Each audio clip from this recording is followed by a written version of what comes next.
c'est le programme intégré de développement et d'adaptation au changement climatique dans le bassin du Niger. Ce programme est né suite à la mise en œuvre du programme de lutte contre l'ensablement dans le bassin du Niger de 2004 à 2019.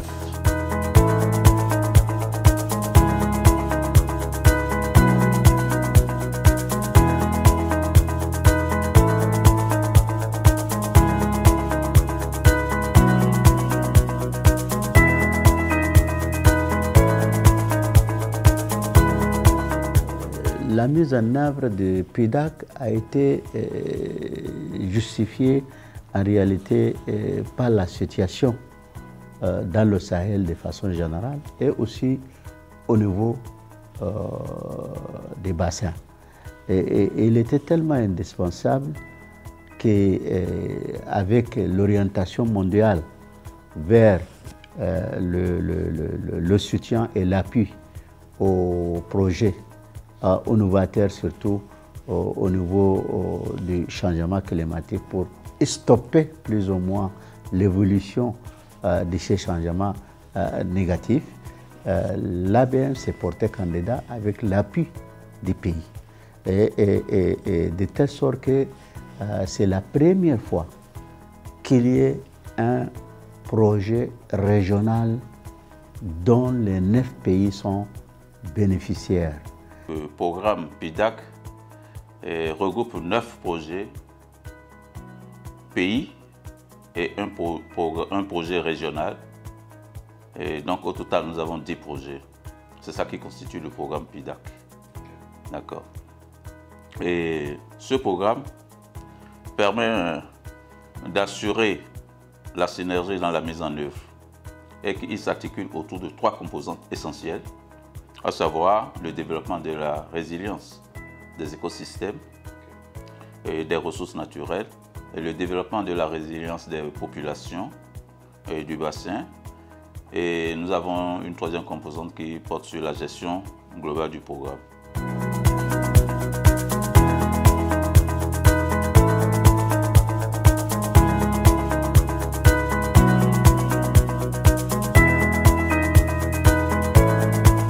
Ce programme vise vraiment à assurer le développement donc, de la résilience des populations et des écosystèmes dans le bassin. Il a un volet lutte contre l'ensablement à travers la restauration des terres dégradées, la réhabilitation des terres pour les mettre à la disposition des populations à des fins agricoles, à des fins pastorales, à des fins sylvicoles. Et il a un volet très important en matière donc, de construction ou de réhabilitation d'ouvrages hydrauliques pour pouvoir permettre donc, aux paysans de se résilier face au climat, d'avoir de l'eau en permanence et de bonne qualité pour pouvoir mener leurs activités agro-sylvo-pastorales dans l'ensemble du bassin et pendant toutes les saisons. Cela, c'est vraiment des mesures de résilience que le programme a prévues.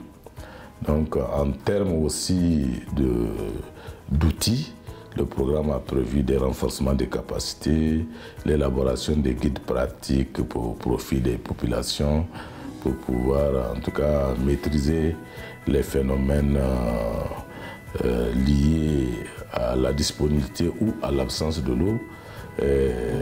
Il met aussi un système d'alerte précoce en place sur les inondations et les étiages sévères pour pouvoir prévenir l'ensemble des utilisateurs du bassin.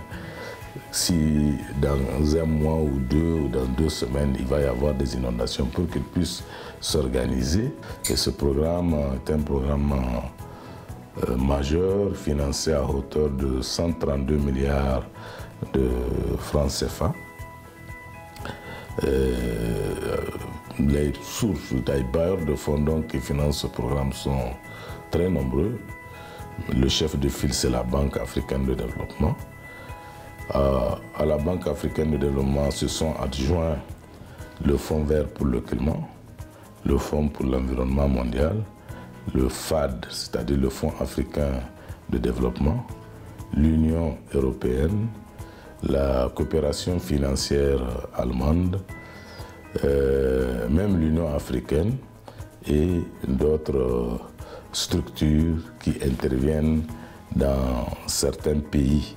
Pardon, c'est un chantier gigantesque pour la banque et pour les États, mais c'est une priorité majeure aussi pour la banque, donc de pouvoir accompagner les pays du bassin du Niger, mais de manière générale les pays africains pour tout ce qui concerne la question de la résilience et de l'amélioration des conditions de vie des populations. Le programme a démarré dans l'ensemble des 9 États membres du bassin et le PIDAC se base surtout sur des actions concrètes.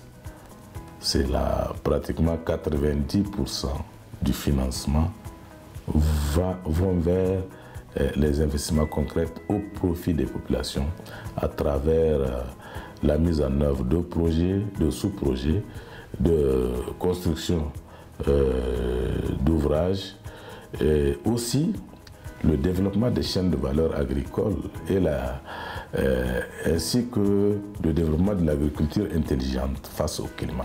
Depuis 3 ans, on a pu avancer sur les activités, principalement les activités qui sont mises en œuvre par les communautés, donc toutes les activités de protection de l'environnement. Bon, les activités qui concernent les infrastructures comme la construction des mini-barrages, des seuils, etc. Ça, c'est un processus qui prend un peu plus de temps parce qu'il faut faire les études pour assurer véritablement une bonne conception de ces infrastructures avant de recruter les entreprises et puis de pouvoir mener les travaux. Donc, pour ce qui concerne les infrastructures, au niveau de tous les pays, présentement, nous sommes au stade de la réalisation des études avec l'optique, bien sûr, que normalement, à compter de l'année prochaine, nous devrons être capables de réaliser les travaux d'entreprise. Mais pour l'instant, ce qui est vraiment en chantier sur le terrain, ce sont les activités réalisées par les communautés, mais qui ont quand même un double objectif aussi, parce que ça permet aussi de pouvoir générer des revenus pour les communautés dans l'immédiat, avant même de pouvoir faire les infrastructures, parce que les communautés réalisent ces travaux-là aussi sous forme de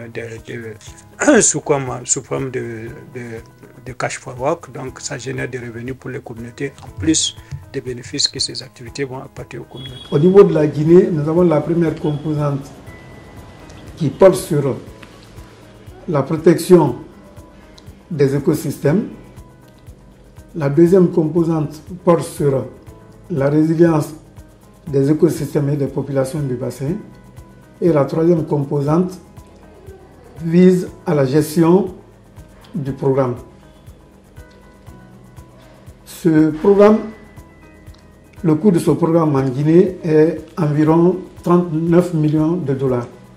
Il y aura une amélioration des conditions de vie des populations à travers l'augmentation de la production et de la productivité au niveau des populations rurales. Mais en plus, du point de vue impact positif sur l'écosystème du bassin, ça va permettre vraiment de renforcer la préservation et la conservation des écosystèmes du bassin. Je rappelle que le PIDAC a 2 grandes composantes, une composante de résilience des écosystèmes et des ressources naturelles, une composante de résilience des populations.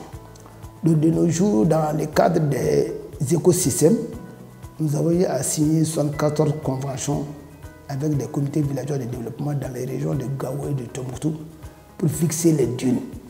Et de nos jours, à peu près, ils ont fixé à peu près 8000 hectares de dunes, mais les conventions sont signées et leur paiement se fait par direct après réalisation et vérification par les services techniques des eaux et forêts dont nous avons signé une convention.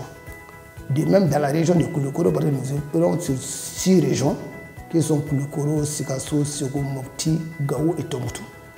Avec l'exécution du PIDAC, nous allons apporter des changements majeurs en termes de production, en termes de productivité, en termes de renforcement de capacité, en termes de disponibilité de l'eau et en termes de disposer d'outils qui peuvent nous aider à prendre les bonnes décisions au cours donc dans les activités agro-silvopastorales dans le bassin. Le PIDAC doit au moins toucher à peu près une dizaine de millions d'habitants à travers ses activités directes et indirectes. Le PIDAC veut aussi aider la jeunesse à se développer. C'est pour cela que nous avons prévu à peu près 100 projets jeunes, donc à peu près une dizaine par pays, pour pouvoir justement aider les jeunes entrepreneurs à avoir des projets bancables qui seront bien sûr cautionnés par le PIDAC pour permettre vraiment de réduire le phénomène d'exode rural ou d'exode vers l'immigration, et aussi réduire les intentions de ces jeunes à aller vers dans les recrutements au niveau des bandits armés.